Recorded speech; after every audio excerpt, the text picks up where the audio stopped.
avons parlé les dimanches passés dans Exode chapitre 14, versets principalement 13 à 15. Exode 14, 15, 13 à 15. Nous avions développé un thème intitulé « Les Égyptiens que vous voyez aujourd'hui, vous ne le verrez plus jamais ». Les Égyptiens que vous voyez aujourd'hui, vous ne le verrez plus jamais. Nous avons dit, les Égyptiens peuvent représenter une situation troublante. Les Égyptiens peuvent représenter une maladie dans ta vie. Les Égyptiens peuvent représenter une crise quelconque qui trouble ta paix, qui trouble ta joie, qui trouble l'harmonie dans ta vie. Et nous avons dit, parce que Dieu combat pour toi, tu ne le reverras plus jamais. Amen.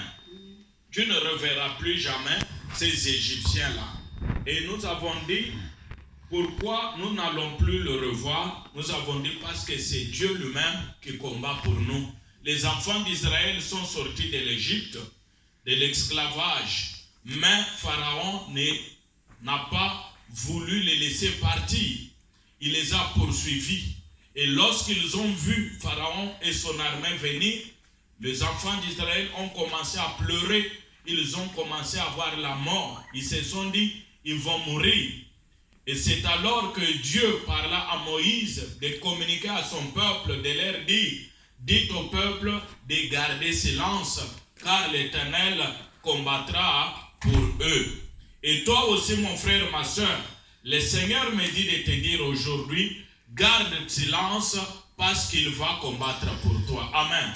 Quel que soit le problème, quelle que soit la situation que tu traverses dans ta vie, garde silence, le Seigneur Dieu combattra pour toi. Il y a des événements, il y a des situations, il y a des difficultés que toi-même, tu ne pourras pas résoudre.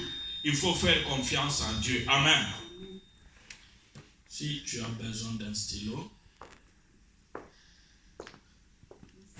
Choses, comme je disais, il y a des choses, quand ça ne marche pas, quand ça te complique, il faut t'arrêter et regarder au Seigneur. Et nous avions dit, parce que Dieu combat pour nous, il y a trois choses que nous devons faire vis-à-vis de nos Égyptiens, vis-à-vis de nos problèmes. La première des choses, parce que nous savons que c'est Dieu qui combat pour nous, nous devons garder silence. Le silence, c'est un signe de la foi. C'est un signe de la confiance.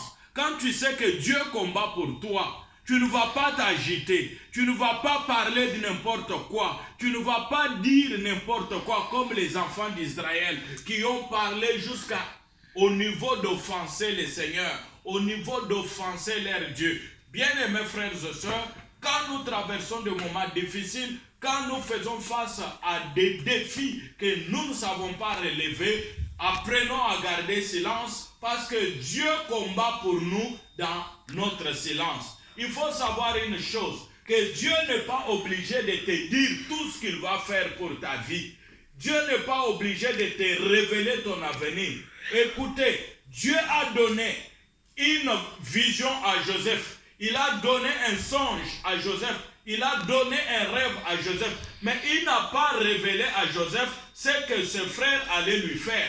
Il n'a pas révélé à Joseph l'accusation que la femme de Potiphar allait porter contre lui. Il n'a pas révélé à Joseph la prison qu'il allait faire en Égypte.